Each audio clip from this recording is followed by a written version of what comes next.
Hi నమస్తే, welcome to TV. ఈరోజు ముఖ్యమైన అప్డేట్స్ ఒకసారి చూసుకుందాం.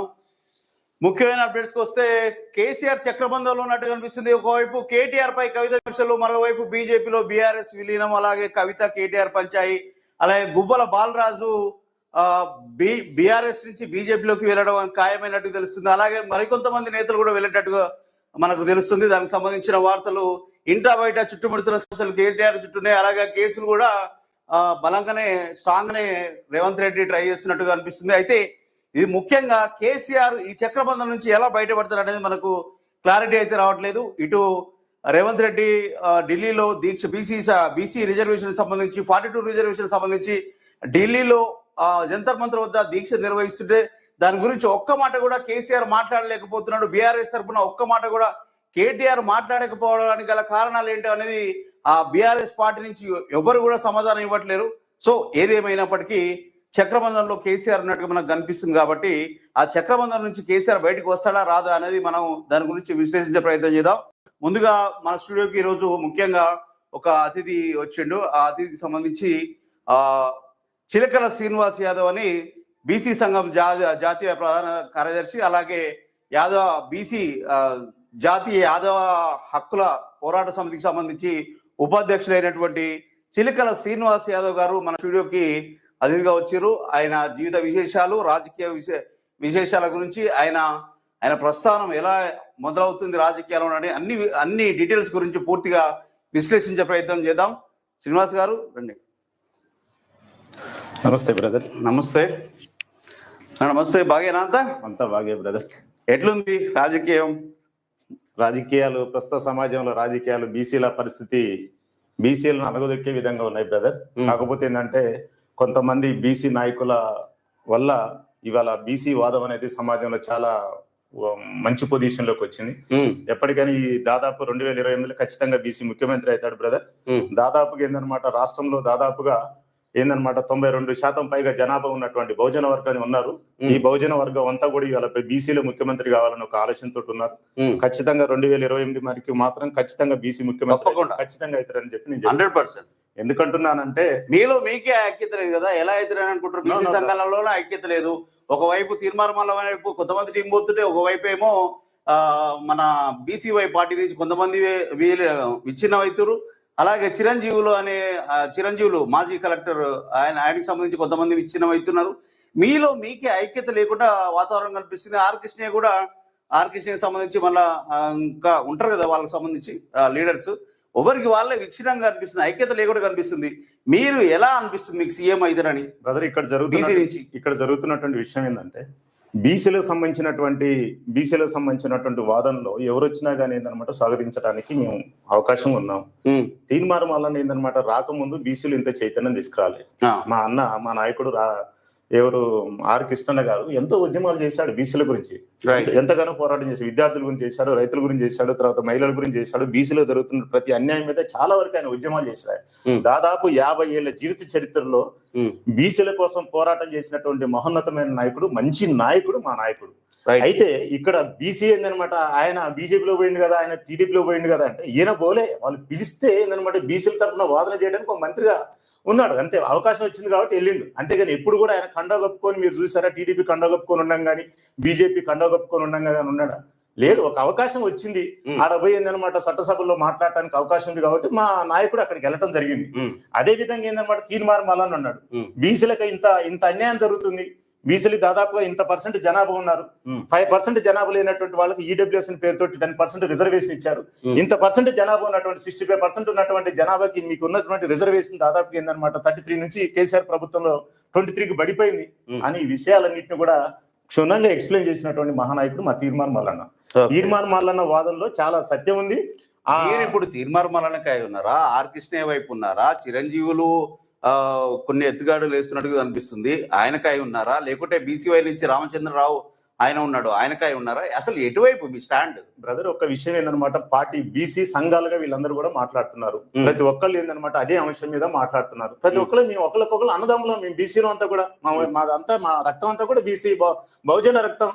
మేమంతా కూడా ఏంటన్నమాట బీసీలు ఎవరు మాట్లాడుతున్నా కానీ వాళ్ళకి మేము సపోర్ట్ చేయడానికి అవకాశం ఉంది. సంఘాల తరపున మీరు మాట్లాడుతున్నారు కరెక్టే, కానీ ఓటు బ్యాంకింగ్ కాడ విచ్ఛిన్నమయ్యే అవకాశాలు ఉంటాయి. ఓటు బ్యాంకు విచ్ఛిన్నమయ్యే అవకాశం ఉంది కాబట్టి దాని గురించి నేను మాట్లాడుతున్నా.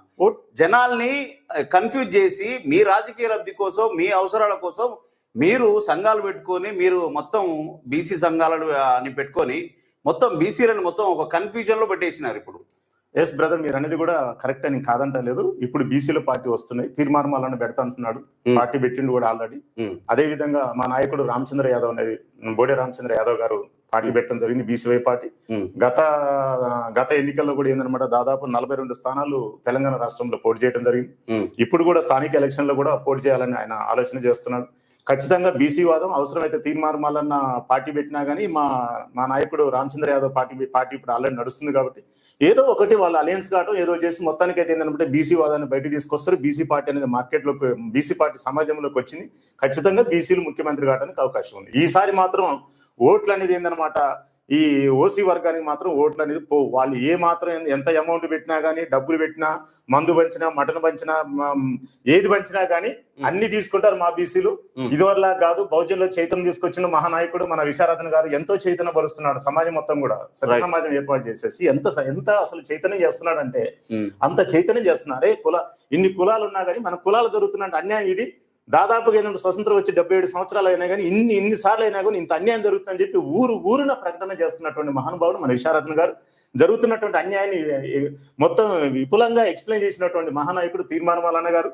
ఉద్యమాలు చేయాలి, మనం ఏందనమాట గట్టిగా అడిగితే తప్ప మనకేందనమాట హక్కులు మనకి ఇవ్వరని చెప్పి చెప్తున్నటువంటి మహానాయకుడు మన ఆర్ కృష్ణ గారు, ఒట్టేజానన్న గారు, ఇలాంటి నాయకులు ఎందులో ఉన్నారు. మన అదేవిధంగా అన్న చిరంజీవి గారు కూడా ఇదే మన బీసీల గురించి, బీసీలు జరుగుతున్న అన్యాయం గురించి చాలా చెప్తున్నాం. బ్రదర్ ఒక్క మాట మీరు వినండి. దాదాపుగా ఏందనమాట 77 సంవత్సరాలు అయింది ఇప్పటి వరకు. స్వతంత్రం వచ్చి దాదాపు 77 సంవత్సరాలు అయింది. 1750 దాకా దాదాపు అసెంబ్లీ స్థానాలు ఉంటే ఈ అసెంబ్లీ స్థానాలలో ఓసీ వర్గం వాళ్ళు ఎక్కువ ఆక్యుపై చేయడం జరిగింది. బీసీలు ఎంత బ్రదర్ దాదాపుగా ఏందనమాట 85%, 90% జనాభా ఉన్నటువంటి వాళ్ళు 269 స్థానాలు ఆక్యుపై చేశారు. మీరంతా కూడా బహుజన వర్గం అంతా కూడా 269 స్థానాలు ఆక్యుపై చేశారు. మీలో చైతన్యం రాకపోవడం వల్ల ఈ 1750 ఉన్నటువంటి స్థానాలన్నీ కూడా ఈ వర్గం వాళ్ళు ఆక్యుపై చేశారని చెప్పేసి క్షుణ్ణంగా ఎక్స్ప్లెయిన్ చేశారు మనందరికి కూడా. అంటే అలాంటి విషయాలన్నీ కూడా తెలియటం వల్ల ఇంత అన్యాయం జరుగుతుందా మాకు? మమ్మల్ని ఏంటంటే వీళ్ళ కింద ఒకప్పుడు బ్రిటిష్ వాడు బానిస చేసుకుంటే వీళ్ళు ఏందనమాట ఏదో ఒక్క మాటలో చెప్పాలంటే ఒకటే మాటకు సమాధానం చెప్పండి. మీరు ఎవరి వైపు స్టాండ్ తీసుకుంటారు? తీర్మానం మల్లన్ననా, ఆర్ కృష్ణయ్యనా, లేకుంటే మీరు నమ్మిన బీసీవై పార్టీకి సంబంధించి రామచంద్రరావు సంబంధించి వాళ్ళ వైపున స్టాండ్ తీసుకుంటారు? ఎవరి వైపు స్టాండ్ తీసుకుంటారు అనేది ప్రస్తుతానికి బీసీ వాదంలో అందరికి మేము సపోర్ట్ చేస్తున్నాం. మా నాయకుడు బీసీవై పార్టీ నాయకుడు రామచంద్ర యాదవ్ గారు ఉన్నారు, పార్టీ పెట్టారు. 3 సంవత్సరాల సంది నేను ఆయన పార్టీలో ఉన్నాను. కాకపోతే తీర్మానం వల్ల అంటే నాకు అభిమానం, ఆర్ కృష్ణ అంటే కూడా అభిమానం, ఒట్టిజానన్ అంటే కూడా అభిమానం. దాదాపుగా బీసీవై పార్టీలో దాదాపు 3 సంవత్సరాల సంది ఒక పొజిషన్ లో నేనున్నాను. బహుజన్లో జరుగుతున్నాడు, ఎక్కడైనా జరిగిన అక్కడ పోతున్నాను. అన్నగారితో అదో ఇది ఉద్యమాల్లో పాల్గొంటున్నాం. అదే విధంగా మా జాతీయ యాదవ కుల పోరాటం, యాదవ కుల పోరాటం మేకల రాముతో కానీ, అదేవిధంగా మా యాదవ సంఘం సంబంధించినటువంటి నాయకులతో కానీ, యాదవులకు ఎక్కడ జరుగుతున్నా, బహుజనులకు ఎక్కడికి అన్యాయం జరుగుతున్నా, మన అదేవిధంగా వేరు వాళ్ళు ఎవరు ఎక్కడ బహుజనులకు అన్యాయం జరుగుతున్నా వాళ్ళతో పోయి నేను ఏందనమాట సమస్యలు సాల్వ్ చేయడానికి వెళ్తున్నాను బ్రదర్. అట్లా అంటే మీ రాజకీయ లబ్ధి కోసం ప్రజా సమస్యల మీద పోరాటం లేదు బ్రదర్. నాకు దరిదాపు ఏందనమాట నేను కొన్ని సంవత్సరాలుగా విద్యా సేవల్లో ఉన్నాను. దాదాపుగా 30 సంవత్సరాలు నేను విద్యా సర్వీస్ లో ఉన్నాను. నేను కంప్యూటర్ నేర్పించాను, వేలాది మంది విద్యార్థులకు కంప్యూటర్స్ నేర్పించాను. దాదాపుగా నేను 93 నుంచి దాదాపు ఇప్పటి వరకు కూడా నేను కంప్యూటర్ నేర్పిస్తున్నాను. వేలాది మంది, అసలు చెప్పుకోలేనంత మంది సాఫ్ట్వేర్స్ ఇంజనీర్స్ అయ్యారు, ఫారెన్ వెళ్ళారు, ఎంతో మంది విద్యార్థులు పొజిషన్ లో సెటిల్ అయ్యారు. ఎక్కడికి పోయినా కానీ విద్యారంగంలో మీ సేవలు అదే అయిపోయింది. స్కూలు పెట్టాను, స్కూల్లో ఎంతో మంది సర్వీస్ ఇచ్చాను. అదే విధంగా ఇంటర్మీడియట్ పెట్టాను, డిగ్రీ కాలేజ్ పెట్టాను. ఎన్నో దాదాపు వేల మందికి నేను సర్వీస్ ఇచ్చాను. తర్వాత నాకు అర్థమైంది ఏంటంటే పుస్తకాల్లో ఉన్నటువంటి కరెక్షన్ కాదు, ఈ పుస్తకాల కరెక్షన్ వల్ల ఒక ఉద్యోగం వస్తుంది, దీనివల్ల వ్యక్తి ఉపయోగపడతాడేమో, వ్యక్తి బాగుపడతాడేమో. కానీ ఈ సమాజంలో ఎంతో ఏందనమాట సమస్యలు ఉన్నాయి. సమాజంలో ఉన్నటువంటి ఈ సమస్యలు సాల్వ్ చేయాలంటే నేను ఒక రాజకీయ నాయకుడిగా నేను ఎదగాలి.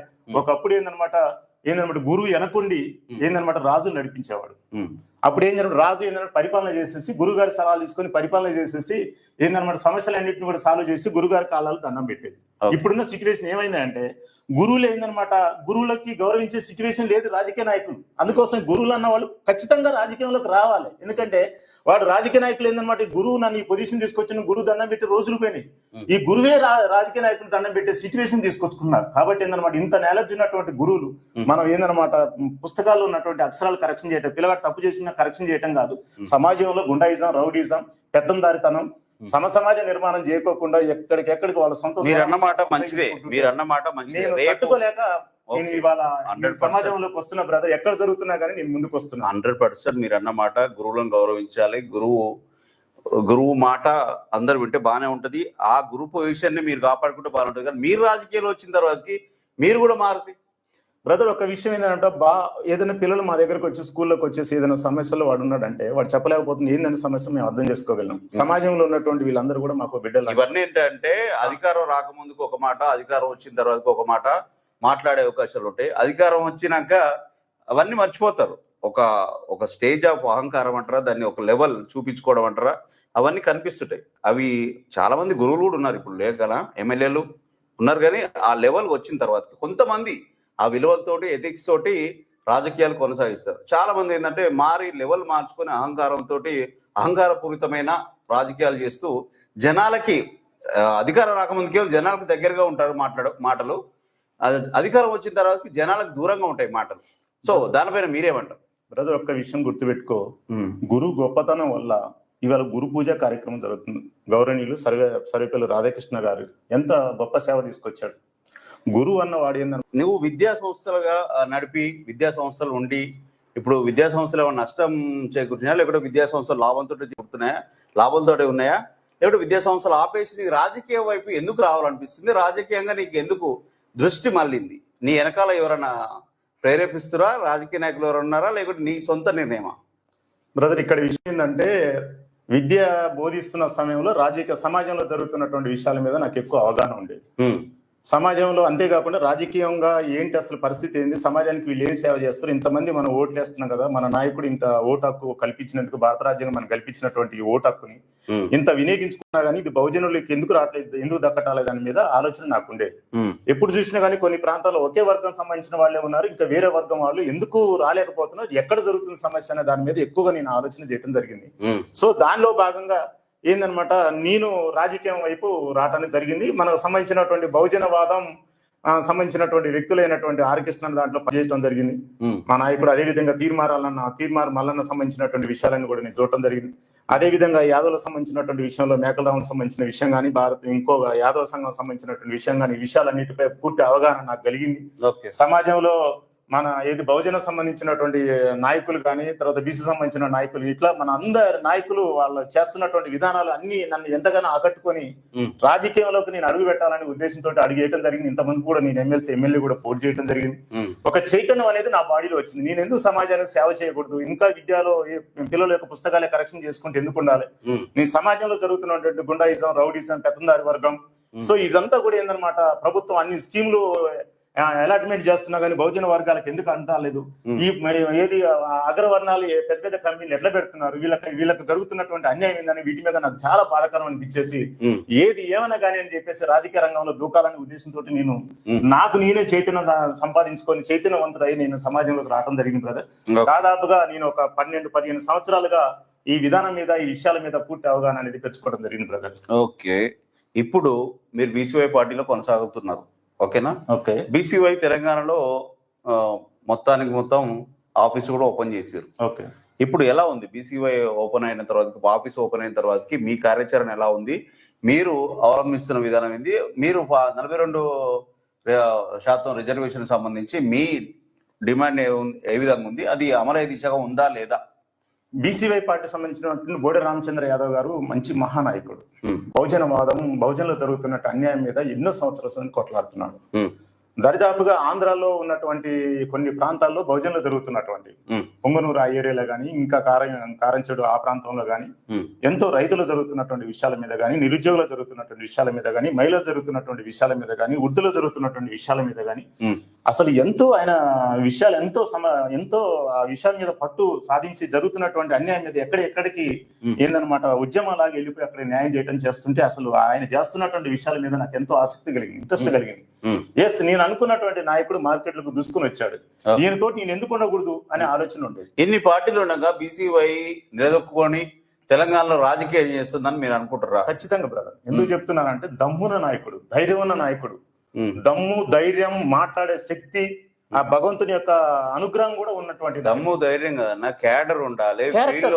ఫీల్డ్ లో పార్టీకి బలంగా క్యాడర్ పనిచేసి కార్యకర్తలు బలంగా ఉంటేనే దమ్ము ధైర్యం లీడర్ లో కనిపిస్తాయి. అవి క్యాడర్ లో లేదు.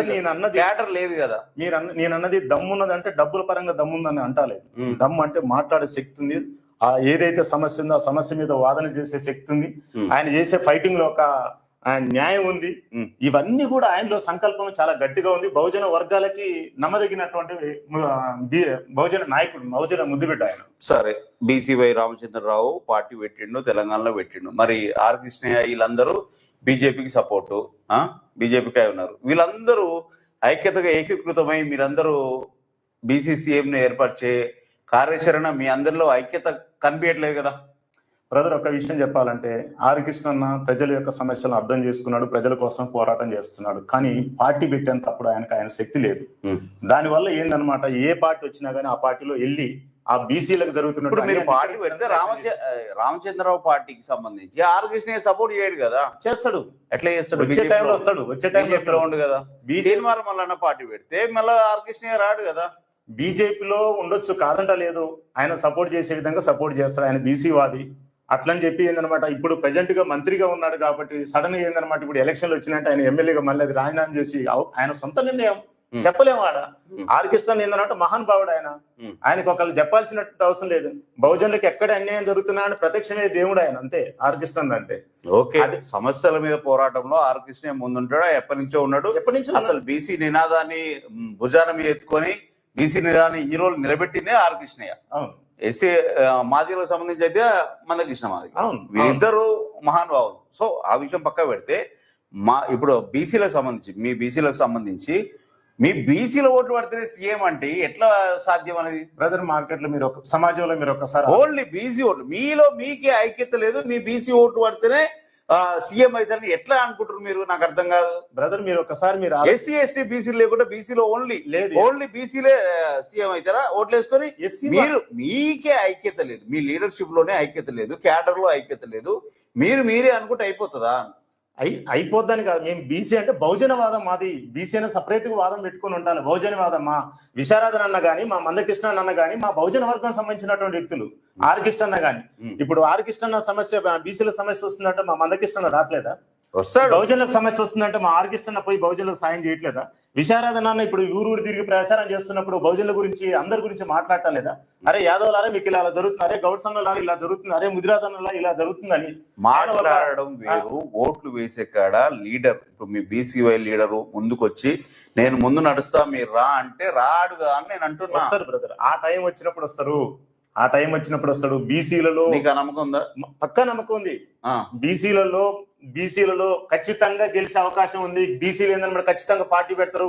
వాళ్ళు ఏందనమాట ఓసీ వర్గం వాళ్ళు ఎంత మందు దాపని మటన్ తినిపి ఏది చెప్పి పార్టీ పెట్టడం కాదన్న, పార్టీ పెడతారు, ఎవరైనా పార్టీ పెడతారు పెట్టాలనుకుంటే. కానీ ఆ పార్టీ ఓట్లు పడి క్యాడర్ మొత్తం ఓట్లు వేసి అందరు బీసీలు వేసుకుంటేనే సీఎం గారు ఇక్కడ ఎందుకు గారు బ్రదర్ అయితే ఏడైతారు? ఎంత 65% 70%. ఎస్సీ ఎస్టీ బీసీలు ఎటు పోవాలి? ఎస్సీ ఎస్టీ బీసీలు కూడా మా తమ్ముళ్ళు, మా అన్నలు మాకు సపోర్ట్ చేస్తారు. పైకి మీకు అలా కనిపించినా గానీ బహుజనవాదం బలంగా ఉంది. ఎన్నో సంవత్సరాలుగా దాదాపు 70. మరి ఎస్సీ ఎస్టీ బీసీలు ఐక్యమయ్యి వాళ్ళు కూడా ఓ పార్టీ పెట్టుకున్నారు. వాళ్ళ వైపు మీరు రమ్మంటే ఎందుకు వస్తలేరు? మీరు అగ్రకుల పార్టీలకు ఎందుకు పోతున్నారు? అందులో కూడా చీలికలు ఉన్నాయి కదా బ్రదర్. ఒక విషయం మీరు గమనించాలి, ఎస్సీలు బీసీలు అందరు కలిపి కూడా ఏంటంటే ఎదురుకు ఒక పార్టీ వచ్చింది. ఆ పార్టీలో ఉన్నటువంటి నాయకుడు ఏందనమాట మాయ మాటలకి మరి ఎట్లా లొంగిపోయిండు. దానివల్ల ఏంటంటే కొంత సమస్య జరిగింది, ఒప్పుకుంటాం మేము. అది ఒక ఏందనమాట గుణపాఠం. అదేంది బహుజనులందరికీ గుణపాఠం. ప్రజలందరూ కూడా ఆలోచన చేస్తున్నారు. ఇప్పుడు ఏంటంటే ప్రజలు జరుగుతున్న అన్యాయం మీద మా అన్న తీర్మానం వలన పెద్ద ఎత్తున ఏంటన్నమాట విషయాలన్నిటి కూడా ప్రజలకు తెలియజేస్తున్నాడు. తెలియజేస్తుంది జనాలకు కూడా. బీసీలలో కూడా ఏంటన్నమాట మాకు ఇంత అన్యాయం జరుగుతుందా, ఇన్ని సమస్యలు జరుగుతున్నాయా, 5% దాదాపు 5 lakhs జనాభా లేనటువంటి వాళ్ళు ఇంత హక్కులు అనుభవిస్తున్నారా ఇప్పటి వరకు దాదాపు 77 సంవత్సరాలు అయినా 1750 అసెంబ్లీ స్థానాలు ఉన్నా కానీ కేవలం ఏంటన్నమాట 269 అసెంబ్లీ స్థానాలే వీళ్ళు ఇప్పటి వరకు ఉన్నారా. దాదాపు 800-900 పైగా అసెంబ్లీ స్థానాలన్నీ కూడా అంత మునుపు వెలగలేదా బల్బు? ఎలగలేదంటే ఆల్రెడీ ఏంటంటే స్వతంత్రం రాకముందు వీళ్ళందరినీ వచ్చేదాకా మీకు అంత మునుపు కూడా అవకాశం ఉంది. కానీ గట్టిగా వాదించే శక్తి దమ్మున్నటువంటి నాయకులు బీసీ నుంచి ఎదిగి రాలేదు. ఎందుకంటే వాళ్ళ ఇంటి సమస్యలు ఎవరింటి సమస్యలు వాళ్ళకు ఎస్సీలలో పాపం వెనకబడి ఉన్నారు, బీసీలలో కూడా వెనకబడి ఉన్నారు, కుల వృత్తులు నమ్ముకుని ఉన్నారు. రాజకీయ పరంగా అంత చైతన్యం రాలేదు. కొంతమంది మహానుభావుల మూలంగా కొంత చైతన్యం వచ్చింది. ఇప్పుడు దరిదాపుగా 2028 మాత్రం ఖచ్చితంగా ముఖ్యమంత్రి పదవి ఖచ్చితంగా బీసీ అప్లై చేస్తారు. ఒక్కసారి ఆలోచన చేయండి బ్రదర్, దాదాపు 77 సంవత్సరాలు అయిన ఇంతవరకు బీసీ ముఖ్యమంత్రి ఉప ముఖ్యమంత్రి ఉండా బ్రదర్. ఒక్కసారి మీరు ఆలోచన చేయండి. ఇదంతా ఉమ్మడి నల్లగొండ జిల్లాలో ఎప్పుడో కొమ్ము పాపయ్య లాంటి వాడు మహానుభావుడు చేశారు, ఇంకొక మహానుభావుడు చేశారు. వాళ్ళిద్దరు తప్ప ఇప్పటిదాకా ఇక్కడ ఏమైనా ఉందా? అవకాశం ఉందా? అవకాశం రానియట్లేదు. వీళ్ళే నాకు మంత్రి పదవి అంటే నాకు మంత్రి పదవి అనే పొజిషన్ ఉంది. ఇక్కడ ఉన్నటువంటి ప్రజల పరిస్థితి ఏంది, వీళ్ళని ఎట్లా బాగు చేయాలి, ఏం చేయాలనేది ఆలోచన లేదు. మంత్రిగా ఉన్నటువంటి ఆయన కూడా ఏందన్నమాట ఆలోచన చేసేటట్టు లేదు. ఎక్కువ సాధ్యమైనంత వరకు చేస్తున్నాడు. ఎంత చేసినా కానీ ఈ జనాభా తక్కువే. అంత నమ్ముకొని ఉన్నాడు. కొన్ని సంవత్సరాలు 77 సంవత్సరాల నుంచి అంటే 5 సంవత్సరాలు 10 సంవత్సరాలు వదిలిపెడితే దాదాపుగా ఏందన్నమాట 67 సంవత్సరాలు వీళ్ళే పరిపాలన చేశారు కదా ఈ ప్రాంతాన్ని. ఏమాత్రం బాగుపడేటట్టు చేసింది చూడండి ఒకసారి. మునుగోడు నియోజకవర్గం మీరు మొత్తం ఇప్పుడు నల్గొండ యాదాద్రి గాని లేకుంటే మహబూబ్నగర్ గాని ఖమ్మం గాని మొత్తం రెడ్డి రాజకీయం నడుస్తుంది. టోటల్ గా చూసుకుంటే రెడ్డిలే ఎక్కువ మంది ఎమ్మెల్యేలు ఉన్నారు, మిగతా వాళ్ళు తక్కువ చాలా వరకు లేరు. బీసీలు ఎస్సీలు కొంతమంది ఉంటే ఉండొచ్చు, అది వేల మీనే. సో వీళ్ళని రెడ్డి రాజకీయాన్ని తనదని బీసీ రాజకీయము ముందడుగు వేస్తుందా? బీసీ ఎమ్మెల్యేలు ఎక్కువ స్థానాలు గెలిచే అవకాశాలు ఉన్నాయా ముందు? అంటే మీ బీసీవై పార్టీ తరపు నుంచి మీకు ఆ నమ్మకం ఉందా, లేకుంటే ఇంకో బీసీవై పార్టీ ఏమైనా వచ్చే అవకాశాలు ఉన్నాయి కదా, వాటి తరపున కూడా విచ్ఛిన్నమై మరి మీరే చీల్చుకుంటే మీ పరిస్థితి ఏంది అని నా క్వశ్చన్. నాకు తెలిసిన ప్రకారం ఏంటంటే తెలంగాణ రాష్ట్రంలో ఇంత బీసీ జనాభా ఉన్నప్పుడు ఖచ్చితంగా అయిందనమాట బీసీల నుంచి చీల్చుకున్న అయిందనమాట ఈ ప్రాంతంలో బీసీ మనోడిని నిలబెట్టుకుంటాం అనే ఒక కాంప్రమైజ్ కి వచ్చేస్తాం, డెవలప్మెంట్ చేసుకోవడానికి అవకాశం ఉంటుంది బ్రదర్. ఈసారి ఏందనమాట అగ్రవర్ణాలు ఉన్నటువంటి అన్నలు కూడా నేను తెలియజేస్తున్నాను. ఎందుకంటే మీరు ఇన్ని సంవత్సరాలు మీరు అవకాశాన్ని ఉపయోగించుకున్నారు. ఎందుకంటే మాకు బహుజన వర్గంలో చైతన్యవంతులు లేరు. మీరు చైతన్యవంతులు అయినందుకు మేము ఎంతగానో సంతోషపడ్డాం. మీరు ఇప్పటిదాకా కూడా పరిపాలన చేసినందుకు మేము సంతోషపడ్డాం. ఇప్పుడు మేము ఏమంటారు, మీరు చైతన్యవంతులు, మేము రాలేదు కాబట్టి మీరు దాన్ని అవకాశం ఉపయోగించుకోరు. ఇప్పుడైనా సరే మాకు అవకాశం ఇవ్వండి అంతే తప్ప. కానీ ఇప్పుడు కూడా మేము అప్పటి నుంచి ఉన్నాం, ఇప్పుడు కూడా మేము ఇప్పటిదాకా పదవులలో మేము పక్క మీ మూలను కూర్చోలేము అనే భావాలు ఉండబాకండి. ఇప్పటిదాకా మీరు అనుభవించారు. 77 సంవత్సరాలు మీరు అనుభవించిన 77 సార్లు ఎలక్షన్లు జరిగినా కానీ, ఇన్ని సంవత్సరాలు మీరు అనుభవించినా కానీ, 17 సార్లు మీరు ఎలక్షన్ జరిగినా కానీ, ఇంత మీరు అనుభవించినా కానీ మీరు ఏనాడైనా పోనీ మన ఏరియా వాళ్ళు మనోళ్ళు అని అనుకుంటున్నారు. కానీ వెనకంగా జరుగుతున్నటువంటి విధానాలు మీరు ఆలోచన చేస్తే ఎంత బాధాకరమైనటువంటి విషయం మీరు ఒకసారి ఆలోచన. అన్నది మీరు ఐక్యత లేరు, ఐక్యత వస్తాం బ్రదర్. ఈసారి సరే బహుజనులు పెట్టే పార్టీ ఏ పార్టీనా సరే ఎక్కడైనా సరే సాధ్యమైనంత వరకు రిజల్ట్ స్థానిక ఎలక్షన్ల తర్వాతకి మీది ఏ విధంగా ఉంటుందో తర్వాతకి దాని గురించి మాట్లాడదాం. కానీ ఇప్పుడు రెడ్డిల గురించి మాట్లాడుకున్నప్పుడు వ్యక్తిగతంగా వాళ్ళతోటి మనకి ఎలాంటి లేవు. నేను అదంటలేను. రెడ్డి రాజకీయం నల్గొండలో మహబూబ్ నగర్ ఖమ్మం సంబంధించి రెడ్డి రాజకీయం నడుస్తుంది. మంత్రులు కూడా వాళ్ళే ఉన్నారు. వాళ్ళ వల్లనే ఇప్పుడు రేవంత్ రెడ్డి సీఎం సీట్లో కూర్చున్నట్టే వీళ్ళ వల్లనే. సో ఇప్పటికి కూడా ఒక కుటుంబంలో కోమటిరెడ్డి వెంకరెడ్డికి మంత్రి పదవి ఉంది. ఇంకోటి మన మునుగోడు నియోజకవర్గం సంబంధించి రాజగోపాల్ రెడ్డి మంత్రి పదవి ఇయ్యలేదని అడుగుతుండు. సో అది రాదని కన్ఫర్మ్ ఆయనకు కూడా తెలుసు, క్యాడర్ కూడా తెలుసు. అయినా కానీ కావాలంటాడు. కాకుంటే నేను రాజీనామా చేస్తే మళ్ళీ ఉప ఎన్నికలు పోతా అంటాడు. దానిపైన మీరేమంటారు? రాజగోపాల్ రెడ్డి మంచి నాయకుడు. వ్యక్తిగతంగా రాజగోపాల్ రెడ్డి అన్నట్టు నాకు చాలా అభిమానం. ఎందుకు చెప్తున్నానంటే చాలా సార్లు ఆయనతోటి నేను కలిశాను, కొన్ని విషయాలు కూడా ఆయనతో చర్చించాను. ఎదురుకు నేను ఎమ్మెల్యే పోటీ చేసినప్పుడు కూడా ఆయన దగ్గర పోయి ఒకసారి మాట్లాడాను. ఎమ్మెల్సీ పోటీ చేసేటప్పుడు కూడా ఆయనతో మాట్లాడాను. ఆయన బీజేపీలో ఉన్నా కానీ కాంగ్రెస్ లో ఉన్నా కానీ మా బహుజన సంబంధించినటువంటి వ్యక్తులు ఎవరు నిలబడకపోవడం వల్ల మాకు రైట్ పర్సన్ మాట్లాడద్దు. ఏదన్నా క్లారిటీని చెప్తాను. ఇప్పుడు ఏంటండి రాజగోపాల్ రెడ్డి గారికి మంత్రి పదవి ఇవ్వాలండి. పార్టీని నమ్ముకున్నాడు. ఒకే కుటుంబానికి 2 మంత్రి పదవులు ఓకేనా? ఒకే కుటుంబానికి 2 మంత్రి పదవులు అంటే మరి ఇప్పుడు కొన్ని లేదా? ఇప్పుడు ఉన్నారు. ఇప్పుడు ఉన్నారు. ఎందుకు లేదు? జానారెడ్డి కుటుంబం లేదా? జానారెడ్డి కుటుంబం కూడా ఉంది. మంత్రి పదవి చెప్తున్న పదవులలో ఉన్నవాళ్ళు పదవులలో పదవి ఉందా? మంత్రి పదవి గురించి నేను ఆలోచన చేయట్లేదు. నేను అనేది ఏంటంటే ఒక పదవిలో ఉన్నటువంటి వ్యక్తులలో జానారెడ్డి కుటుంబం ఉంది. రెడ్డి రాజకీయం నడుస్తుందని రెడ్డి రాజకీయం నడుస్తుంది. జానారెడ్డి ఉంది. కేసీఆర్ ఉన్నప్పుడు రాహుల్ రాజకీయం, ఇప్పుడు రేవంత్ రెడ్డి వస్తే రెడ్డి రాజకీయం నడుస్తుంది. రెడ్డి రాజకీయంలోనే ఇందులో కుటుంబంలో ఒక మంత్రి ఉన్నాక కూడా ఇంకో మంత్రి పదవి కావడం మీరు యాక్సెప్ట్ చేస్తారా? మీరు బీసీ సమాజం నుంచి మీరు యాక్సెప్ట్ చేస్తారా? మిగతా సమాజాలు ఒప్పుకోవట్లేదు, మీ సమాజం ఏమంటారు? నేను ఇక్కడ ఉన్నటువంటి రాజకీయ విధానాన్ని ఆలోచన చేస్తే మా అన్న నెల్లికంటి సత్యనారాయణ యాదవ్ గారు ఉన్నారు. ఆయన కొత్తగా వచ్చినటువంటి ఎమ్మెల్సీ, ఆయనకైతే మంత్రి పదవి ఇవ్వలేరు కదా. నెక్స్ట్ ఇంకోటి ఏందనమాట, బీర్ల ఐలయ్య యాదవ్ ఉన్నారు. ఆయన ఏందనమాట కొత్తగా వచ్చినటువంటి ఎమ్మెల్యే, ఆయనకి మంత్రి పదవి ఇవ్వలేరు. ఆయనకి ఏంటంటే గవర్నమెంట్ విఐపీగా ఉన్నారు. ఇప్పుడు ఏందనమాట బహుజనవాదులు మనం అనుకున్నా గానీ, మంత్రి పదవులు బహుజనవాదులకు ఇవ్వాలని అనుకున్నా గానీ ఇప్పుడు ఇక్కడ అవకాశం లేదు. కాబట్టి ఇక్కడ ఏందనమాట ఎన్నో సంవత్సరాలుగా ప్రాంతాన్ని అభివృద్ధి చేయడంలో ముందు పాత్ర పోషిస్తున్నటువంటి వ్యక్తి మన రాజగోపాల్ రెడ్డి అన్న. కాకపోతే ఇక్కడ అవకాశం లేదు. కాకపోతే ఇక్కడ ఏందనమాట మీరు బహుజనవాదులు కదా, మళ్ళీ రెడ్డి వాళ్ళ కింద ఇక్కడ రెడ్డి అనేది ఇక్కడ లేదు అవకాశం ఇక. కాబట్టి ఉన్నటువంటి మంత్రి పదవిని కోమటిరెడ్డి వెంకరెడ్డి గారు 2 సంవత్సరాలు ఇప్పుడు ఉన్నారు. ఏందనమాట ఒక ఇంటి నుంచి అన్నప్పుడు ఏందనమాట ఆల్రెడీ రాజగోపాల్ రెడ్డికి డైవర్ట్ చేయండి, కోమటిరెడ్డి వెంకరెడ్డి గారిని కొద్దిగా ఆఫ్ చేయాల్సిన అవసరం ఉంది. ఇప్పుడు అంటే నువ్వేమంటున్నావు? 2 సంవత్సరాలు 2 సంవత్సరాలు ఆయన ఉంచడానికి ప్రయత్నం చేయించండి కాంగ్రెస్ ప్రభుత్వం. రేవంత్ రెడ్డి ఒప్పుకుంటాడా, వెంకరెడ్డి ఒప్పుకుంటాడా? ఒప్పుకున్నట్టు ఏంటంటే కూడా ఎక్సలెంట్ సబ్జెక్ట్, నిన్ననే అంటుండు కదా ఎక్సలెంట్ సబ్జెక్ట్. ఎందుకు రాజగోపాల్ రెడ్డి ఎందుకు తొందరపడబాకు, మంత్రి పదవి విషయంలో నేనేం చేయలేను తమ్మి అని నిన్ననే డిక్లేర్ చేసిండుగా. అట్లా ఏం చేయాలని అన్నది కదా, ఏం చేయొద్దని అన్నది కదా. కొన్ని సంవత్సరాల సంది నమ్మకం మీరు ఏకీభవిస్తున్నారు. ఒక కుటుంబంలో 2 మంత్రి పదవులను ఏకీభవిస్తున్నాడు. ఒక కుటుంబంలో ఒకేసారి మంత్రి పదవులు అని అంటారు. బీసీ సమాజంలో మన రిజర్వేషన్ గురించి కొట్లాడడం ఎందుకు? రిజర్వేషన్ గురించి కొట్లాడటం అని కాదు, ఇప్పుడు అవకాశం లేదు మంత్రులుగా ఈ ఏరియాలో అవకాశం లేదు. నా బీసీలకు కావాలని అంటలేవు కానీ రెడ్డిలకే కావాలని అంటున్నా. రెడ్డిలకు కావాలని నేను అంటే ఇక్కడ అవకాశం లేదు బీసీలకి. ఇక్కడ లేరు కదా క్యాండిడేట్ లేనప్పుడు ఎట్లా ఇస్తారు బ్రదర్? మీరు ఒకసారి ఆలోచన. క్యాండిడేట్ ఉన్నప్పుడు మా క్యాండిడేట్ ఎందుకు ఇవ్వని చెప్పి నేను కొట్లాడతా. క్యాండిడేట్ లేనప్పుడు ఉన్న వాళ్ళని ఏందన్నమాట గొడవ లేకుండా చూడాలి అనే భావాలతో ఉంటాం మేము. మా ప్రాంతాన్ని డెవలప్మెంట్ చేయాలి. ఇప్పుడు ఏంటన్నమాట రాజగోపాల్ రెడ్డి ఇదివరకు ఏంటన్నమాట పార్టీ రాజీనామా చేస్తే ఆ ప్రాంతం అంతా మునుగోడు ప్రాంతం అంతా కూడా ఇంత మునుపు ఎన్నడూ కూడా రోడ్లు రాలే. రాజగోపాల్ రెడ్డి అన్న రాజీనామా చేసినందుకు రోడ్లన్నీ కూడా కేసీఆర్ గారు ఏం చేసినమాట రోడ్లన్నీ కూడా ఏర్పాటు చేయడం జరిగింది ఆ టైంలో. తెలుసా ఆయన రాజీనామాతో ఎంతో చైతన్యం వచ్చింది. మళ్ళీ రాజీనామా చేయను మీ అందరినీ వెనక సపోర్ట్. రాజగోపాల్ రెడ్డి ఉప ఎన్నికలు తీసుకొచ్చి చెప్తున్నా నేను మొత్తం 80 మంది ఎమ్మెల్యేలని మునుగోడు తీసుకొచ్చి అదో చరిత్ర. రాజగోపాల్ రెడ్డిది అదో చరిత్ర. ఇంకా ఆయన ఫైరింగ్ లోనే ఉన్నాడు, అది కొనసాగిస్తూనే ఉన్నాడు. ముఖ్యమంత్రిని కూడా ఇప్పుడు టార్గెట్ చేస్తూ మాట్లాడుతూనే ఉన్నాడు. ఇప్పుడు కొంతమంది ఏమో తలకాయ నొప్పి అనుకుంటారు, కొంతమంది ఏమో మంత్రి పదవి రాలేదని విమర్శిస్తున్నారు అంటారు. ఇవన్నీ జరుగుతున్నాయి. జరిగినా గానీ ఒకవేళ ఇప్పుడు ఉప ఎన్నికలు వస్తాయా రావా మీకేమనిపిస్తుంది? రాజగోపాల్ రెడ్డి అన్న రాజీనామా చేయడు, అది జరిగినటువంటి విషయం చేయడు. రాజగోపాల్ రెడ్డి అన్న రాజీనామా చేయడు. నాకు తెలిసిన ప్రకారం అయితే ఏంటంటే మంత్రి పదవిని రేవంత్ రెడ్డి, నేను ఆ విషయంలోకి నేను ఎంటర్ గాను, ఎందుకంటే అది వాళ్ళకి సంబంధించినటువంటి విషయం. ఆ విషయంలోకి నేను ఎంటర్ గాను. ఓకే, యాక్చువల్లీ ఏంటంటే కోమటిరెడ్డి బ్రదర్స్ అర్థం చేసుకుని దాన్ని ఏదైనా షేరింగ్ చేసుకుని మంచిదని చెప్పి నేను సలహా ఇస్తున్నాను. Okay okay. ఇప్పుడు ఇంకొక విషయం, మంత్రి పదవి వచ్చిందని చెప్పేసి ఏదో నేను మంత్రి పదవిలో ఉన్నా, నేను ఎమ్మెల్యే స్థానంలో, నువ్వు మంత్రి పదవిలో ఉన్నప్పుడు నువ్వు మంత్రిగా ఏం సాధించి సమాజాన్ని బాగు చేసినావు అనేది ఫస్ట్ కావాలి.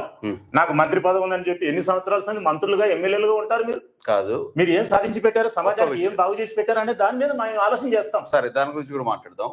ఎమ్మెల్యేగా అంటే గత ప్రభుత్వంలో ఉన్నప్పుడు ఎమ్మెల్యే గెలిచినప్పుడు నాకు గవర్నమెంట్ లేదు, ఆ గవర్నమెంట్ టీఆర్ఎస్ ఉంది, నాకు డెవలప్మెంట్కి నాకు నిధులు ఇస్తలేరు, నేను చేయలేకపోతున్నాను, ఉప ఎన్నికలకు వెళ్ళిన, ఉప ఎన్నికల్లో ఓడిపోయాను, అయిపోయింది.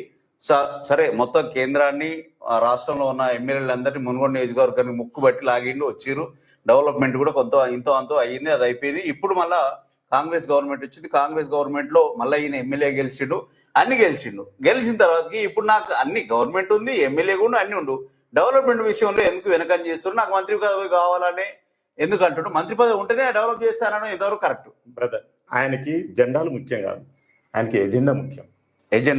ఎజెండా ఏంది? నా సమాజాన్ని బాగు చేసుకోవాలి.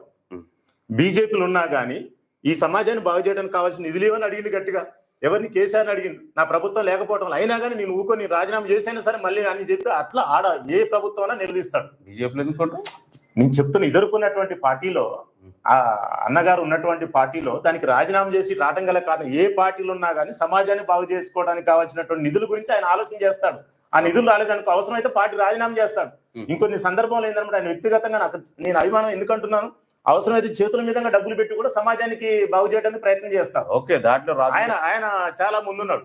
దాంట్లో అట్లని చెప్పి ఏది కేసీఆర్ సంబంధించినటువంటి పూసుకుంట ప్రభాకర్ రెడ్డి గారు దూరంగా ఉన్నాడు అనేది నేను అంటాలేదు.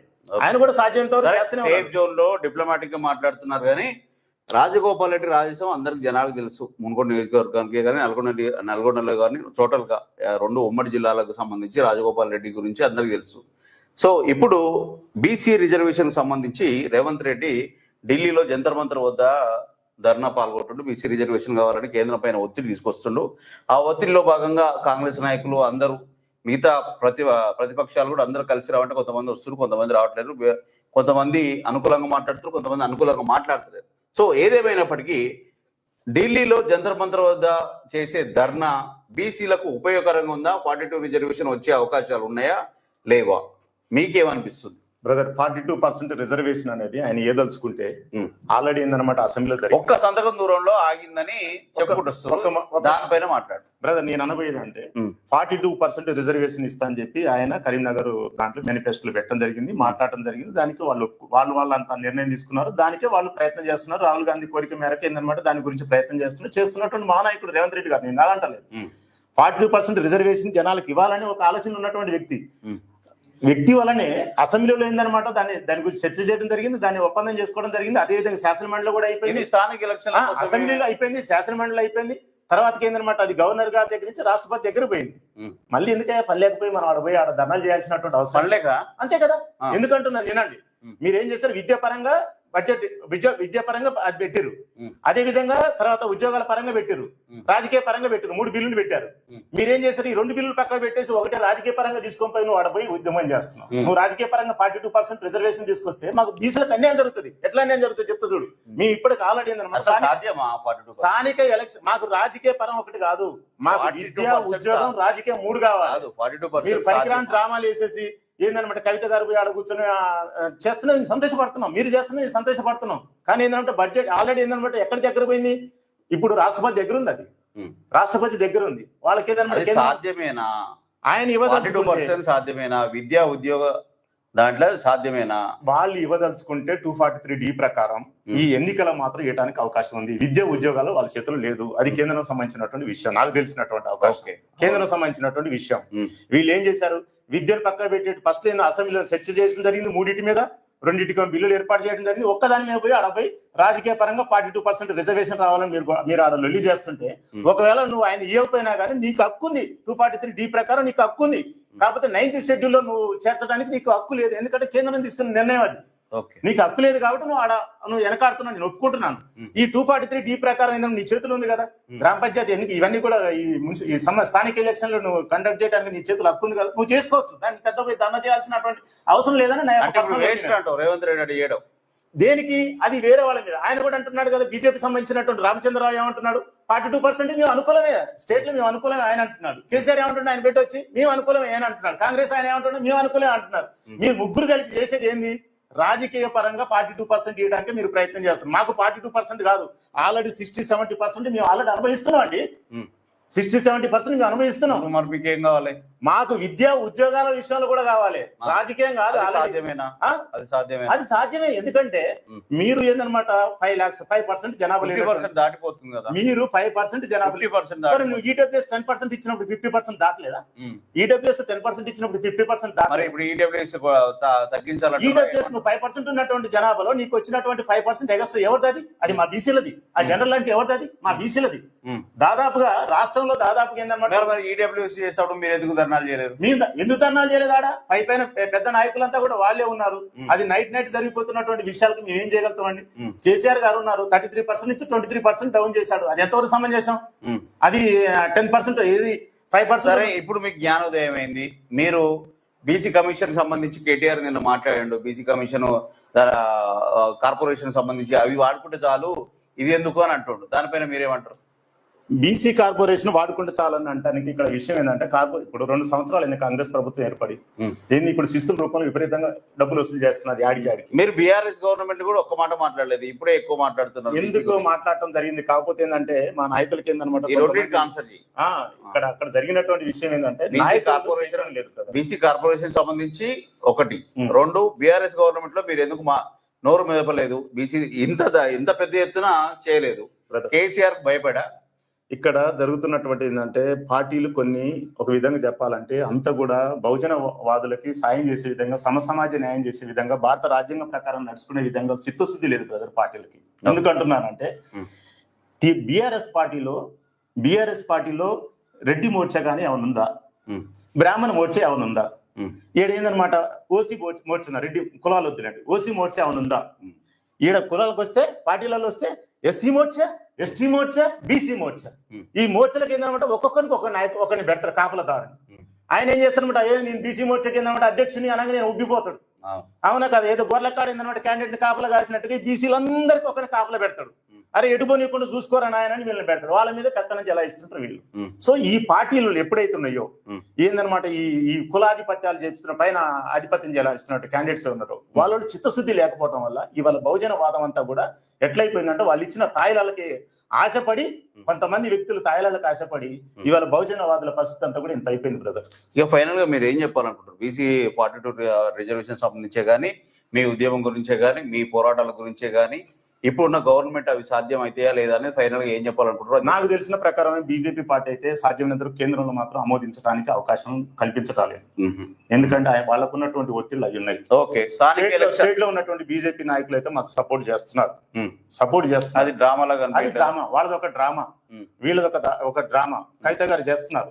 కవిత గారు అంటే గౌరవం, ఎందుకంటే తెలంగాణ ముద్దుబిడ్డ, తెలంగాణ కోసం పోరాటం చేసినటువంటి ఫ్యామిలీ నుంచి వచ్చినటువంటి ఒక వ్యక్తి, మాకు అక్కలంటామా ఆమె మేము గౌరవించుకుంటాం, కాదంటలేదు. కానీ ఇన్ని సంవత్సరాలు మీ నాన్న దగ్గర ఉన్నప్పుడు ఏందనమాట 33% నుంచి 23% తగ్గించినప్పుడు అక్క మీరు ఏం చేశారని నేను అడుగుతున్నా. మీకు ఆ రోజున ఆలోచన రాలేదా? ఇవాళ ఏందనమాట మీ నాన్న ఏందనమాట నువ్వేదేందనమాట కుంభకోణం ఏంది, డ్రంక్ కుంభకోణం, ఏది మందు తాగే మందు లిక్కర్ కుంభకోణంలో లిక్కర్ స్కామ్ లో నీకు సమస్య వచ్చినప్పుడు ఏంటంటే మీ నాన్నగారు నీకు దూరంగా పెట్టినందుకు నీకు ఇప్పుడు మేము గుర్తొచ్చినాం. ఇన్ని రోజులు ఏమైంది అక్క? అక్క కవిత అక్క ఏమైంది నీకు ఇన్ని రోజులు గుర్తు రాలేదా? ఆ రోజున నువ్వు అనుకుంటుంటే కుదరదు, మేము వచ్చేవాళ్ళం కదా. ఇంకొక విషయం కూడా చెప్తున్నా, తీర్మానం వల్ల ఏం చేసిన కవిత కూడా కలిసి వచ్చినట్టుగా ఇదే డేర్ గా ఆ రోజు మాట్లాడిరా. ఖచ్చితంగా కవిత అక్క మీ సంఘం తరపున కవితను కలిసిరు. కలిసినప్పుడు ఈ విధంగా మాట్లాడిరా లేకుంటే లోపల చదువుకొని వచ్చిరా? అక్క నేను చెప్తున్నాను, కవితక్క సాధ్యమైనంత వరకు వాళ్ళ నాన్నగారి దగ్గర ఉన్నంతసేపు ఒక సబ్జెక్ట్ రాలేదేమో, ఏందనమాట ఈ సమస్య అర్థం కాలేదేమో, లేకపోతే తీర్మానం వల్ల ఎక్స్ప్లెయిన్ చేయడం వల్ల ఈ సమస్య మీద ఆమెకు ఒక సబ్జెక్ట్ వచ్చిందేమో, దాని వల్లనే ఏందనమాట నేను రాజకీయ నాయకులు నాకు అందరు బిడ్డలాంటి వాళ్ళని ఒక భావం కలిగిందేమో, దీంట్లో బీసీలకి ఏందనమాట నిజంగా ఇంత అన్యాయం జరుగుతుందని ఒక ఆలోచన కలిగిందేమో. కాబట్టి ఏందనమాట ఒక తెలంగాణ ముద్దుబిడ్డగా నేను ఇలాంటి వాటికి నేను వ్యతిరేకం పలకకూడదని ఒక జ్ఞానం వచ్చిందేమో. దాని వల్ల ఇప్పుడు ఏందనమాట అన్ని తెలుసు, దాని వల్ల ఏమొచ్చిందేమో. జ్ఞానం వచ్చిందంటే నేను నమ్మను, కానీ వాళ్ళకి అన్ని తెలుసు. ఎప్పుడు తమ్ముడు గారు అన్ని వాళ్ళకి తెలుసు టోటల్ గా, అవంతా కాదులే. కానీ ఇప్పుడు మీరు ఫైనల్ గా 42 రిజర్వేషన్ సంబంధించి రేవంత్ రెడ్డి చేసే ధర్నా గురించి మీరు ఏమనుకున్నారో కొంచెం ఇంకా క్లారిఫై చేసి చెప్తారా? ఇంకా ఫైనల్ గా ఏం చెప్పాలని కూడా అది చెప్పేసి.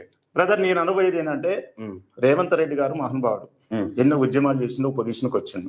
ఆయన కూడా ఉద్యమాలు చేసినట్టే, ఆయన కూడా ఏంటంటే తెలంగాణ ఉద్యమాలు అని కాదు, ఆయన సంబంధించినటువంటి ఆయన నేను ఎట్లా ముఖ్యమంత్రి కావాలనే ఒక ఆలోచనతోటి వచ్చినటువంటి ఆ ఉద్యమంగా ముందుకు వచ్చినటువంటి.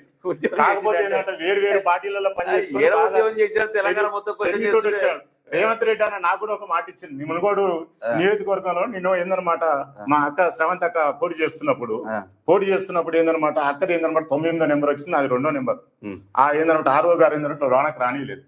ఎమ్మెల్యే పోటీ చేసి మాది కూడా ఏంటంటే ఆర్ఓ దగ్గరికి వెళ్తున్నప్పుడు నా ఫైల్ పోతున్నప్పుడు రేవంత్ రెడ్డి అన్న ఉత్తమ్ కుమార్ రెడ్డి అన్న వాళ్ళందరూ కూడా వచ్చారు. ఆడికి వచ్చినప్పుడు ఏందనమాట రేవంత్ రెడ్డి అన్న ఏంది మీ పార్టీ ఎప్పుడు వస్తుంది అంటే, రాని అన్న మా పార్టీ వస్తుంది నీకు మంచి పొజిషన్ ఏదో పొజిషన్ ఇస్తాను.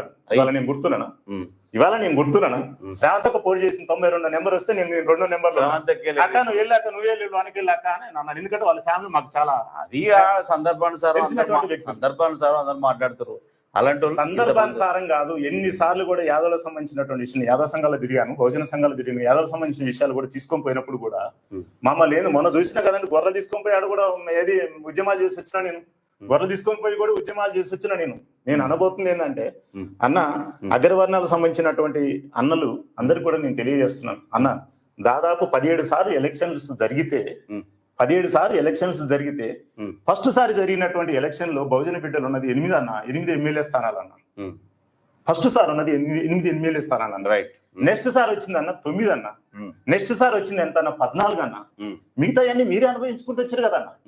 దాదాపు 17 సార్లు ఎలక్షన్లు జరిగితే 8, 9, 12, 14 ఏందన్న ఒక్కొక్క లాస్ట్ ఇప్పటిదాకా వస్తే 269 అన్న బహుజనవాదం. ఒక్కొక్క ఎమ్మెల్యే ఎన్ని అన్న 1750 స్థానాల్లో 269 స్థానాలు అంటే దరిదాపుగా మిగతా 1500 స్థానాలు దాదాపుగా మొత్తం పెట్టినా గానీ ఏందనమాట ఒక 5% జనాభా లేరు. ఇదంతా ఎందుకు వెలమోళ్ళు అంటున్నారు. ఎంత ఉందన్న టోటల్ గా ఎంత 1,00,000 మంది ఉన్నారు. 400 స్థానాలు అన్న ఆక్యుపై చేసేది. ఒక్కసారి స్వతంత్రం వచ్చిన కానీ ఇప్పటి వరకు చూడండి, తెలంగాణ ఆంధ్ర కలిసిన కానీ చూడండి ఎంత బాధకరమైనటువంటి విషయం అన్న. మీరే పరిపాలకులా, మేం కాదా? ఆడ డచ్ వారి చేతిలో, ఏది మొగలాయ చేతిలో అన్న, ఇదన్న మొగలాయ చేతిలో, బ్రిటిష్ చేతిలో బానిసలు బతికి వస్తే లాస్ట్ వచ్చి స్వతంత్రం తెచ్చుకుంది మా కోసమా మీకోసమా? Okay right. ఎంత బాధ అనిపిస్తానా? సరే, నువ్వు అన్నది కరెక్టే. ఇప్పుడు ఒక్కొక్క కుటుంబం నుంచి ఒక్కొక్క ఎమ్మెల్యే కనీసం 20 సంవత్సరాలు 40 సంవత్సరాలు డబ్బులు పెట్టి గెలుచుకుంటూ వస్తున్నాడు. అది స్థానికంగా చాలా మందికి నచ్చట్లేదు. అయినా కానీ చదువుకొని పోతున్నారు. ఒక్కొక్క రెడ్డి క్యాండిడేట్ గారి, రాహుల్ మొత్తం ఈ అగ్రకులాలకు సంబంధించిన క్యాండిడేట్లు డబ్బులతో గెలిచి కనీసం మొన్న హరీష్ రావు చూసుకుంటే హరీష్ రావు కేసీఆర్ కుటుంబం సిద్దిపేటలో 40 సంవత్సరాల వరకు పాలించింది. అంటే హాఫ్ లైఫ్ మనిషిలో హాఫ్ లైఫ్ జీవితం అయిపోయింది. ఒకే కుటుంబానికి సంబంధించి కేసీఆర్ హరీష్ రావు సంబంధించి 40 సంవత్సరాలు వాళ్ళే ఏకఛత్రాధిపత్యంగా ఏలేరు. అలాంటి కుటుంబాలు ఇంకా చాలా ఉన్నాయి. ఇంకా మిగతా వాళ్ళకి ఎప్పుడు వస్తుందా ఛాన్స్? అదే అన్న నేను అడగబోతుంది, అదే అంటున్నాను అన్న. మీరు అగ్రవర్ణ వాళ్ళు అన్న వాళ్ళు అందరు కూడా శూద్ర వంశం నుంచి అప్డేట్ అయిన ఫ్యామిలీస్. మీరు ఎవరో కాదు, మేము అందరం ఒకటి అవుతాయి రక్తం. శూద్ర వర్గం నుంచి అప్డేట్ అయిన ఫ్యామిలీస్. మిమ్మల్ని ఏమంటారు? చైతన్యవంతులు అయ్యారు, మీరు అనుభవించారు అన్న. దయచేసి మీరు పక్కా జరగండి. అదే ఇంటి మీదకి వచ్చి జనాలందరూ కూడా ఇంటి మీదకి వచ్చి దోపిడిలాగా అయ్యేదాకా మీరు చూసుకోబాకండి దయచేసి. ఏందంటున్నంటే ఇప్పుడు జరగబోతున్నటువంటి 2028 ఎలక్షన్స్ లో అగ్రవర్ణాలుగా ఉన్నటువంటి అన్నలారా, పెద్దన్నలారా, మీరు ఇప్పటిదాకా ఉన్నారు, మీరు పక్కా జరగండి. మీరు అనుభవించేంత వరకు అనుభవించారు.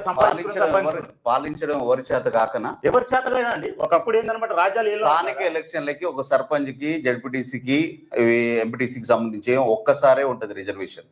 ఒక్కసారే పోటీ చేస్తాడు. 5 సంవత్సరాలు అయిపోయిన తర్వాత వెళ్ళిపోతుంది. ఎమ్మెల్యేలకు, ఎంపీలకు ఎందుకు ఇంత ఛాన్స్? ఇది పాలించడం చేతగాక, మనల్ని మనం పాలించుకోవడం చేతగాకనా, మనకు మాట్లాడుకోవడం చేతగాకనా? ఏక్ nation one nation one India ఇది ఉంది కదా, వన్ ఎలక్షన్ కూడా ఉంది కదా.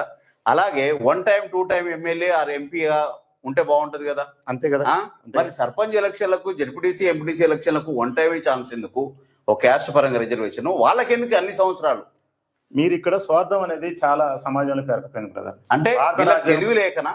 భారత రాజ్యాంగం ప్రకారంగా మహానుభావుడు ఇచ్చినటువంటి హక్కులు ఎక్కడెక్కడ కొద్ది గొప్ప ఏమైనా లొసుకులు ఉన్నా కానీ వాటన్నిటిని ఏంటంటే బాగా ఉపయోగించుకుంటూ, ఇంకొక విషయం వీళ్ళకి ఏందనమాట తెలివి రాదులే, వీళ్ళకి ఏందనమాట ఇవన్నీ కూడా ఏర్పాటు చేస్తే రాజకీయ పరంగా అంత తెలియజేస్తే వీళ్ళు ముందుకు వస్తారని కొన్ని చోట్ల రానియపోవటం. మీరు ఒక్కసారి ఆలోచన చేయండి. హైకోర్టే కానీ, సుప్రీంకోర్టే కానీ వీటిల్లో న్యాయమూర్తులు ఎవరున్నారు? బీసీ సంబంధించిన, బహుజన సంబంధించిన ఎవరు? ఇంకొక విషయం కూడా చెప్తున్నాను. పాపం ఏందనమాట వైశాసన్ అంటారు. రాజకీయ పరంగా ఎంతమంది ఉన్నారండి? ఈ రెడ్డి వర్గం ఒక్కటే ఆధిపత్యం చెలాయిస్తుంది. బ్రాహ్మణులు ఎంతమంది ఉన్నారండి? మీరు ఒక్కసారి ఆలోచించండి. మొత్తం వాళ్ళందరినీ కూడా ఆక్యుపై చేసేస్తున్నారు వీళ్ళే. ఎవరిని లేదు. పరిశ్రమలు కూడా, కంపెనీలు అన్ని కూడా. ఇంకొక విషయం, మా స్థానికంగా మన నాయకుడు ఉన్నాడు రాజగోపాల్ రెడ్డి గారికి. మనం చెప్పాల్సినటువంటి అవసరం లేదు, తెలిసినటువంటి మహానుభావుడు. ఎక్కడి నుంచో వేరు రాష్ట్రాల నుంచి వచ్చేసి ఇక్కడ వీళ్ళు ఏందనమాట ఉన్నారు, కంపెనీలు ఉన్నారు. మన స్థానికంగా ఉన్నటువంటి కంపెనీలో 80% స్థానికులకు ఉద్యోగాలు ఇవ్వాలన్న సంగతి కంపెనీ వాళ్ళకి తెలియదా? ఈడ నిరుద్యోగ సమస్య ఇంత ఘోరంగా అవుతున్నప్పుడు మీరు ఏం చేస్తున్నారని కూడా నేను అడుగుతున్నాను. ఎందుకంటే అంటున్నట్టు ప్రతి కంపెనీలో మన వాళ్ళు పోయాం బయట బతకడానికి పోతున్నారు. ఎక్కడోడు వచ్చి ఉంటున్నాడు. ఇక్కడ ఏంది శిస్తుల రూపంలో, మున్సిపాలిటీ శిస్తుల రూపంలో ఒక్కొక్క ఇంటి మీద దాదాపు ఏంటంటే 10 times ఎగస్ట్రా శిస్తులు వసూలు చేస్తున్నారు. అది ఏం చెప్పాడు? వాడు ఎక్కడి నుంచి వచ్చి కిరాయికుంటాడు, ఎక్కడి నుంచి వచ్చి కంపెనీ పెడతాడు. ఈ పోలీసులంతా మనం పీల్చాలి, ఈ గాలంతా మనం పీల్చాలి. వాడు ఓటేసాడు కాదు, మనకేందనమాట సాయం చేసాడు కాదు. రైట్. వాడే మొత్తం అంత ఉద్యోగాలను కూడా వాళ్ళు కొట్టబోతుంటే మీరు ఏం చేస్తున్నారు? ఒకప్పుడు ఆంధ్రవాడు అని చెప్పి పారగొట్టిందాక చేశారు కదా. వాడు ఇప్పుడు వాళ్ళందరూ వచ్చేసి కంపెనీలను అప్లై చేస్తారు. అసెంబ్లీ స్థానాలు, పార్లమెంట్ స్థానాలు వాళ్ళకి ఎందుకు అన్ని సంవత్సరాల రిజర్వేషన్? వాళ్ళే ఎందుకు పోటీ చేసి డబ్బులు పెట్టి ఓట్లు గెలుస్తున్నారు? వాళ్ళకే 30 సంవత్సరాలు 40 సంవత్సరాలు ఆ కుటుంబం. అది దానికి సంబంధించి క్వశ్చన్ అండి. అది ఆన్సర్ కరెక్ట్ క్లియర్ చెప్పండి. చెప్తాను బ్రదర్.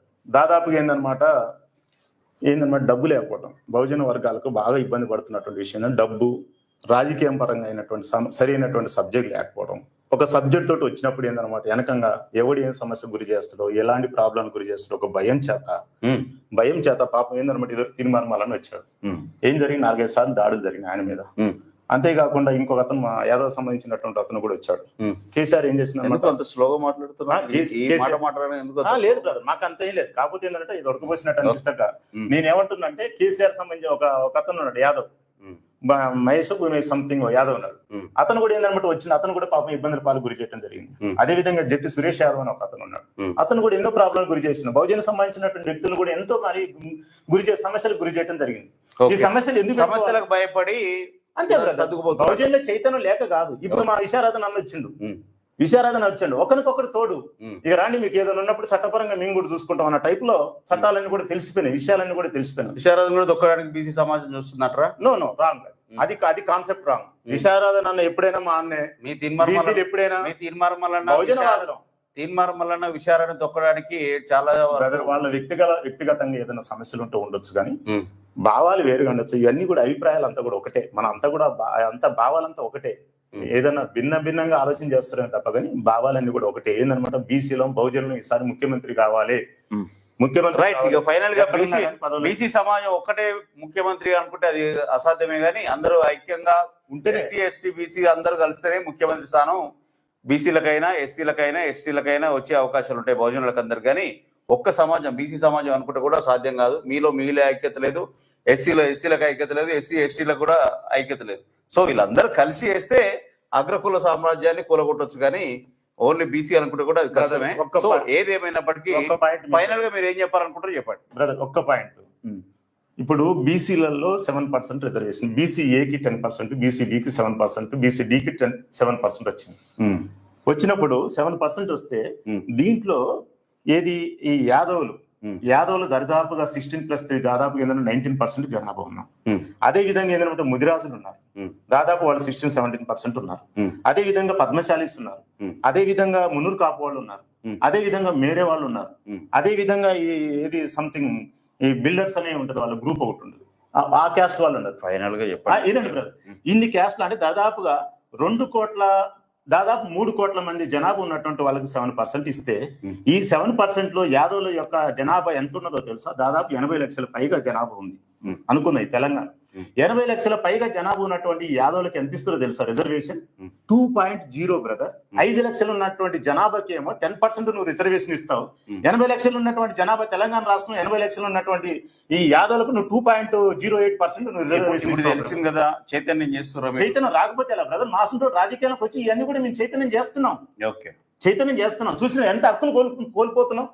ఇంకొక విషయం ఏం చేస్తారో తెలుసా బ్రదర్? వీళ్ళందరూ కూడా ఏందనమాట ఒక వర్గం సంబంధించిన వారు పదవిలోకి వచ్చేసిన తర్వాత మీకు గొర్రెలు, మీకు బర్రెలు, మీకేందన్నా మొగదాలు, ఇవి చెట్లు ఎక్కడానికి, ఏది తాడి చెట్లు ఎక్కడానికి, నువ్వు గడ్డం గిక్కించుకోవడానికి అది కాదు బ్రదర్. వీళ్ళు ఏమనుకుంటారు అంటే నాయకులు మాకు ఏమిస్తారు. అరే నాయన మనకి ఇయ్యటం కాదు, మన దగ్గర నుంచి శిస్తులు వసూలు చేస్తారు, పడ్డది బ్రదర్. మీకు అలాంటి కొన్ని ఉన్నాయి. అంటే వీళ్ళు ఏం చేస్తారు అంటే చూడండి బ్రదర్, శ్రీకృష్ణాష్టమి పండుగ వస్తుంది. ఏదన్నా ఉంటే మా కృష్ణాష్టమి సంబంధించినటువంటి దేవునికి సంబంధించినటువంటి పండుగల్లో నువ్వు డబ్బులు మేము దేవుని పండుగ జరుపుకుంటావు. అరే ఆయన ఏదో హైదరాబాద్ లో ఏదనమాట సదర్ పండుగ జరుపుకుంటా, నువ్వు సదర్ పండుగ నేనే జరుపుతా అంటే మా దున్నపోతులు ఎగిరించుకుంటా బతుకోనా? ఇట్లా ఎక్కడికెక్కడ విలువలు తీసే విధంగా నేను ముఖ్యమంత్రి గారు నేను అంటాలే, గౌరవనీయులు ముఖ్యమంత్రి గారు నేను అంటాలే, పండగలు ఏదైనా సరే సమాజం అంతా గౌరవించే విధంగా వాటికి ఇవ్వండి. మేము అడుగుతున్న వాటికి ఇయ్యరు. అంటే మీరు మతపరంగా విభేదిస్తారా? ఎవరిని మతపరంగా? మతాలు ఏంటండి? మతం అనేది లేదు కదా ఇక్కడ. అంతా ముస్లింలకు కూడా కొంత ఇస్తారు నిధులు వాళ్ళ పండుగలకి, మన పండుగలకి ఇయ్యరు. దానిపైన ఏమంటారు? పండుగలు బ్రదర్, నేను దాని జోలికి నేను రాదలుచుకోవాలి. ఒక విషయం చెప్పాలంటే అందరం కూడా ఇప్పుడు మనం ఐక్యతగా ఉన్నాం. వాటి జోలికి రాదలుచుకోలేదు. వాటి జోలికి రావాలంటే సబ్జెక్ట్ వేరే ఉంది, నేను కాదంటాను. సమాజం గవర్నమెంట్ అన్నప్పుడు అన్నిటి మీద ఒకే విధంగా ఉండాలి. వీని గుడిని కూల్చడం, ఆ మసీదుని ఆపటం, ఆ మసీదుని కూల్చడం, ఈ గుడిని ఆపటం, మతపరమైన అన్ని సమానంగా చూడాలి. మతపైన గొర్రెలకు దూరం. నేను వాటి గురించి నేను ఆలోచన చేయను. ఎందుకంటే అందరు నా బ్రదర్స్. భారతదేశంలో ఉన్న ప్రతి ఒక్కరు కూడా జై భారత్ అని అంటారు తప్ప ఇంకొకటి దానికి ఎవరు సెల్యూట్ చేయరు.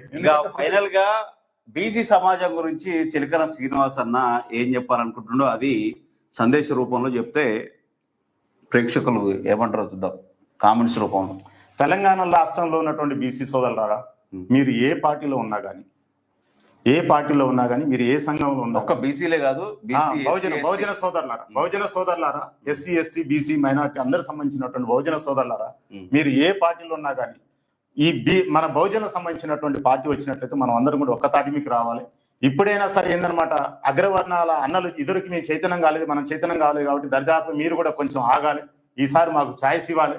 అంతేకాకుండా ఉద్యోగాల విషయంలో కానీ, విద్య కానీ, ఉద్యోగాల విషయంలో కానీ, రాజకీయ పరంగా మాకు రావాల్సినటువంటి వాటా ఖచ్చితంగా మీరు ఇవ్వాలి. పనికిరానటువంటి డ్రామాలు ఇవన్నీ కూడా మీరు చెల్లదు. మీరు ఎన్ని డ్రామాలు ఆడుతున్నా కానీ, మీరు ఏది చేస్తున్నా కానీ సమాజం అంతా కూడా చైతన్యం అయిపోయింది. భారత రాజ్యాంగంలో ఉన్నటువంటి విషయాలను కూడా అందరూ కూడా అర్థం చేసుకున్నారు. మీరు ఆడే డ్రామాలకి ఇక నెక్స్ట్ జరగబోయే ఎలక్షన్లో మాత్రం మీకు చాలా ప్రాబ్లం జరుగుతుందని చెప్తాను. అన్ని పార్టీలకు కూడా చెప్తున్నాను. నేను ఎందుకు చెప్తున్నాను అంటే ఏందనమాట, మీరు ప్రతి కులానికి ఒక బీసీ మోర్చ్ అని అదే అని దీనికి లీడర్ అని పెట్టేసి ఇక మమ్మల్ని కాపలు కాసినా కానీ వాళ్ళు మీ తొత్తులన్న టైప్లో అందరు కూడా అర్థమైపోయింది. ఈ తొత్తులు ఏందనమాట నిలబడ్డా కానీ ఎవరు కూడా ఓట్లేసే రోజులు పోయినాయి. దయచేసి ఏందనమాట, తెలంగాణ రాష్ట్రంలో ఉన్నటువంటి బహుజన సోదరులారా, మనం అందరం కూడా ఏకం కావాలి. ప్రభుత్వం అంటే సమసమాజ నిర్మాణానికి ప్రభుత్వం సహకరించాలి. ఉన్నోడు లేను తీసే, నీ వల్ల కానప్పుడు కులాలను పక్కన పెట్టేసే, మతాలని పక్కన పెట్టేసి ఉన్నోడు లేనోడని రెండే పెట్టు, లేనోని స్కీములు పెట్టి వాడిని సాయం చేయి. నీ చేత కానప్పుడు ఒకటే అది సాధ్యం కాదులే కానీ, అది సాధ్యం కానప్పుడు దీన్ని అమలు చేయడానికి ప్రయత్నం చేయి. ఫైనల్ గా నీవు లాస్ట్ చెప్పాలనుకున్న విషయం ఇంకేముందా? నాకు ఫైనల్ గా చెప్పాల్సినటువంటి విషయం ఏంటంటే, సమాజంలో ఉన్నటువంటి బహుజన సోదరులారా మనం అంతా ఏకం కావాలి. ఈసారైనా సరే ఎలక్షన్స్ లో బహుజన సోదరులు ముఖ్యమంత్రి అయ్యేటట్టుగా మనం ప్లాన్ చేసుకోవాలి. ఏదైనా ప్లాన్ ప్రకారంగా పకడ్బందీ చేసుకోవాలి. స్థానిక ఎలక్షన్ల గురించి ఏమైనా మాట్లాడాలి? స్థానిక ఎలక్షన్ లో మా నాయకుడు కూడా రాబోతున్నాడు. బీసీవై పార్టీ సంబంధించినటువంటి బోడి రామచంద్ర పార్టీ పరంగా చెప్తారా, బీసీ సమాజానికి కూడా చెప్తున్నాడు. ప్రజెంట్ గా ఉన్నటువంటి తీర్మానం మల్లన్న పార్టీ పెట్టబోతున్నాడు, నాయకత్వాన్ని కూడా తయారు చేస్తున్నాడు. అదే విధంగా బోడి రామచంద్ర యాదవ్ గారు కూడా పార్టీ పెట్టినాడు. ఆల్రెడీ తెలంగాణ రాష్ట్రం దాదాపు 42 స్థానాలు పోటీ చేయడం జరిగింది. ఈసారి ఏందనమాట, దాదాపుగా ఉన్నటువంటి ఆర్కృష్ణయ్య మాకు ఏందనమాట దేవుడు లాంటి వ్యక్తి. ఎందుకు నేనేం మర్చిపోవట్లేదే, మా నాయకుడు ఆయన, నేను ఎందుకు మర్చిపోతా? రామచంద్రరావు లేదు, తీర్మానం వల్ల పార్టీ పెట్ట. అదే విధంగా మన ఆర్కెస్ట్రా పార్టీ పెట్టమని చెప్పి ఎన్నో ఎప్పటి నుంచో అడుగుతున్నాం, పార్టీ పెట్టానా అని అడుగుతున్నాం. అయిందనమాట. అన్నగారు సంఘ తరపున ఎక్కడ చేయండి అక్కడ చేయనవా అంటాను. బహుజనవాదులు అప్పుడు ఒక పార్టీకి ఇట్లా కట్టుబడి ఉంటాం. సంఘం తరంగా పోవటం వేరు. ఇప్పుడు మా ఇంట్లో మా అన్న ఇటు అంటున్నావు అటు అంటున్నావు. లేదు మా ఇంట్లో ఇప్పుడు మా రిలేటివ్ ఉన్నాడు, ఆయనకి ఏదైనా సమస్య జరిగింది అనుకో, అన్న సమస్య జరిగిందని పోతాం, ఆడ పార్టీలు చూసుకుంటాం. సంఘాలు కూడా అంతే అనమాట. పార్టీ వేరు, సంఘం వేరు. సంఘంలో ఎవరైనా సరే బహుజనుల కోసం పోరాటం చేస్తుంటే నేను వాళ్ళకి వెళ్ళిపోయి సపోర్ట్ పలుకుతా. నేను కవితక్క దగ్గర కూడా ఎందుకు పోయినా, బీసీల కోసం సపోర్ట్ వస్తుందని చెప్తున్నాను. తీర్మానం మల్లన్న అని పేరు పెట్టుకున్నాడు. ఎందుకు పెట్టుకున్నాడు? ఆ బహుజన వాదులకు సంబంధించిన పేరు. అదే కవితక్కను కూడా ఏంటంటే పేరు మార్చుకుంటున్నా, బీసీ కవితక్కని పెట్టుకో. కవితక్క పోయిన సంఘాలందరూ మూటలు కట్టుకొని వచ్చిరని తెలిసి బీసీలు ఇప్పుడు కవితక్క చెప్పబోయేది ఏంటంటే, బీసీల కోసం నువ్వు పోరాటం చేస్తున్నావు, బీసీల కోసం అన్నమాట. బీసీ సంఘాలన్నీ, మిగతా సంఘాలు కూడా కవితక్క తెలంగాణ జాగృతి ద్వారా ఏకం చేయాలనే ప్రయత్నంలో భాగంగా అన్ని సంఘాలు పోయినాయి. కొన్ని సంఘాలు అనుకూలంగా ఉన్న సంఘాలు, కవితక్కకు అనుకూలంగా ఉన్న సంఘాలు పోయినాయి. ఆ సంఘాలు ఓన్లీ క్యాష్ పరంగానే పోయినాయి అని ఒక మాట విమర్శలు వస్తున్నాయి. దాన్ని మీరు పోయిరు కాబట్టి మీరేమంటారు? బ్రదర్, మేము వెళ్ళినాం కానీ మాకు అలాంటి క్యాష్ గురించి మాకు ఆశ చూపించింది లేదు, మేము పోయింది లేదు. మేము ఓన్లీ బహుజనవాదం మీద నేను వెళ్తాను ఎప్పుడైనా సరే. క్యాష్ చూపిస్తే మమ్మల్ని కొనేంత లేరు, మమ్మల్ని కొనేంత డబ్బులు వాళ్ళ దగ్గర లేవు. ఒక విధంగా చెప్పాలి, ఎందుకంటే శక్తిని నమ్ముకొని ఉన్నాం, ఒక బీసీ నాయకుడిగా మేము ఎదుగుతున్నాం, మమ్మల్ని కొనేంత డబ్బులు వాళ్ళ దగ్గర లేవు. ఓకే, ఇది మన చిలకల శ్రీనివాస్ ఏదన్నా బీసీ సమాజం గురించి, బీసీ సమాజంలో వాళ్ళ రిజర్వేషన్ కి సంబంధించి కానీ మేము ఐక్యతతోనే ఉన్నామని చెప్పకనే చెప్తున్నాడు. సరే, నెక్స్ట్ ఎలక్షన్లో, ఎమ్మెల్యే ఎలక్షన్లో రిజల్ట్ ఎలా ఉంటుందో కానీ స్థానిక ఎలక్షన్లో కూడా మేము అందరం కలిసికట్టుగానే ఎస్సీ ఎస్టీ బీసీలు అందరం ఏకతాటిపైన, అందరం సంఘాల తరపున, పార్టీల పరంగా అందరం ఏకీకృతమై అందరం కలిసికట్టుగా మేము బీసీ సమాజంలో ఎక్కువ ఓట్లు చీలిపోకుండా అవి కాపాడుకొని సీట్లు ఎక్కువ సాధించుకునే దిశగా వెళ్లే ప్రయత్నాలు అయితే వీళ్ళ మాటల బట్టి తెలుస్తుంది. జనాన్ని చైతన్యం చేయడంలో ముందు వరుసలో ఉంటున్నారు. సో ఏదేమైనప్పటికీ ఎస్సీ ఎస్టీ బీసీ మైనార్టీలు అందరూ కలిసి బీసీ సీఎంను ఏర్పరుస్తారా లేదా అనేది మనం ముందు ఎలక్షన్ల తర్వాతకి రిజల్ట్ చూద్దాం. ఈ ఇంటర్వ్యూలో మీకు ఏమనిపించిందో కింద కామెంట్స్ రూపంలో పెట్టండి. మీరు సబ్స్క్రైబ్ చేయకుంటే సబ్స్క్రైబ్ చేయండి ఛానల్ని. Thank you brother, thank you very much. ఓకేనా?